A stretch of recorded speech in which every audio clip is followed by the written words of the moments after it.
নমস্কার বন্ধুরা, সকলে নিশ্চয়ই ভালো আছেন, সুস্থ আছেন। আজকে তৈরি করব ট্যাংরা মাছের ঝাল।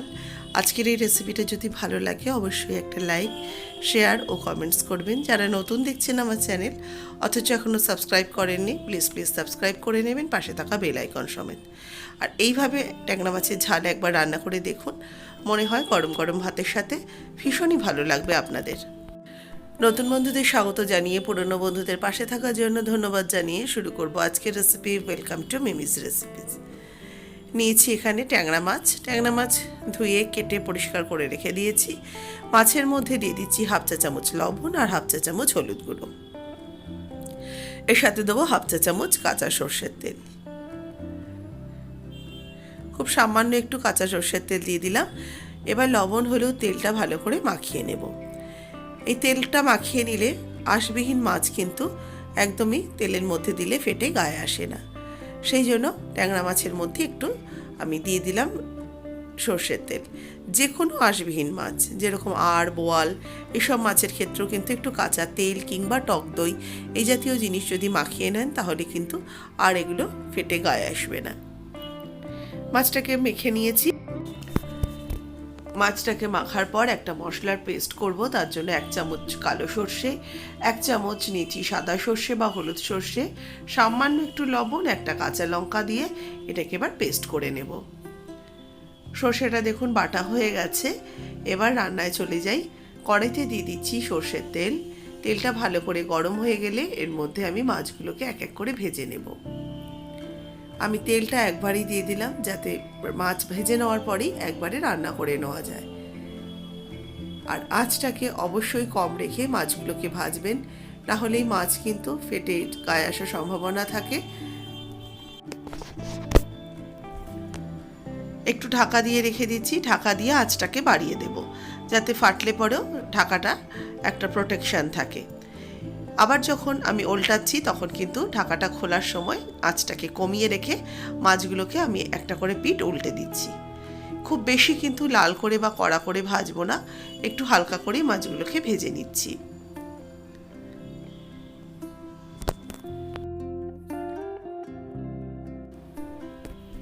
এই দিকের পিঠগুলো মাছগুলো ভাজা হয়ে গেছে। এবার এগুলোকেও উঠিয়ে রেখে দেব।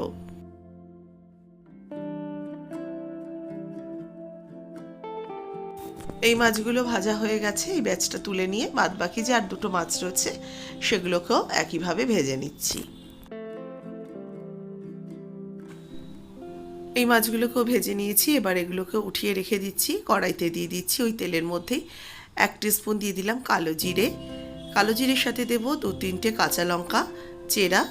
কাঁচা লঙ্কা আর কালো জিরেটাকে ভালো করে একটু ফ্রাই করে নেব। আর কাঁচা লঙ্কাগুলোকে একদমই চিড়ে দুভাগ করে নিয়েছি যাতে ফ্লেভারটা খুব সুন্দর করে বেরোয়। এবার দিয়ে দিচ্ছি মিডিয়াম সাইজে 2খানা কোচানো পেঁয়াজ। পেঁয়াজটাকে একটু হালকা করে ভেজে নেব। ছোটো ছোটো করে পেঁয়াজটাকে কুচিয়ে নিয়েছি। এবার পেঁয়াজটাকে ভালো করে যতক্ষণ না হালকা পিঙ্কিশ কালার আসছে ততক্ষণ পেঁয়াজগুলোকে ভেজে নিচ্ছি। পেঁয়াজ ভাজা হয়ে গেছে। এবার দিয়ে দেবো একটা টমেটো কোচানো। টমেটোটার সাথে একটু নরম করে ভেজে নেব। একটু হালকা করে মিক্সড করে নিয়ে এর মধ্যে দিয়ে দেবো সামান্য একটু লবণ। লবণটা অ্যাড করে দিলে কিন্তু টমেটোটা বেশ নরম হয়ে যায়। আমি একবারেই স্বাদ মতো লবণ অ্যাড করে দিলাম। 2-1 মিনিট একটু নাড়াচাড়া করতে থাকবো। পেঁয়াজ আর টমেটো বেশ সুন্দর নরম হয়ে যায়। এবার দিয়ে দেবো হলুদ গুঁড়ো 1/2 টিস্পুন। হলুদ গুঁড়োটা দিয়েও আবারও কিছুক্ষণ কষিয়ে নিচ্ছি মশলাটাকে। এতে কিন্তু আর অন্য কোনো মশলা আমি খুব বেশি ব্যবহার করছি না। এবার বেটে রাখা সর্ষের পেস্টটা অ্যাড করে দিলাম। সর্ষের মধ্যে যেহেতু আমি কাঁচা লঙ্কা দিয়েছি আর 2-3টে কাঁচা লঙ্কা চেরা দিয়েছি, আর কোনো ঝালের প্রয়োজন নেই। এবার ভালো করে কিছুক্ষণ কষিয়ে নেব একদম কম আঁচে। সর্ষে বেশিক্ষণ কষালে কিন্তু পুড়ে যাবে। সামান্য একটু নাড়াচাড়া করে অল্প অল্প করে জল অ্যাড করে দিচ্ছি। মিক্সির জারটা ধুয়েই আমি জলটা দিয়ে দিলাম। দিয়ে এবার এটা ঝোলটাকে একটু ফুটতে দেব।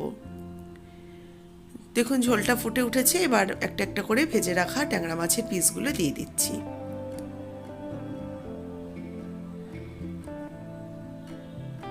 ট্যাংরা মাছগুলো দিয়ে এবার হালকা হাতে একটু নাড়াচাড়া করে নেব। এটা কিন্তু খুব ঝোল হবে না, একটু গামাখা হবে। আর মাছগুলোকে একটুখানি সেদ্ধ হওয়ার জন্য সময় দেব। মাছগুলোকে ঝোলের মধ্যে ভালো করে চুবিয়ে দিয়েছি, দিয়ে এটাকে একটু মিডিয়াম টু হাই আঁচে রেখে ফুটিয়ে নিয়েছি।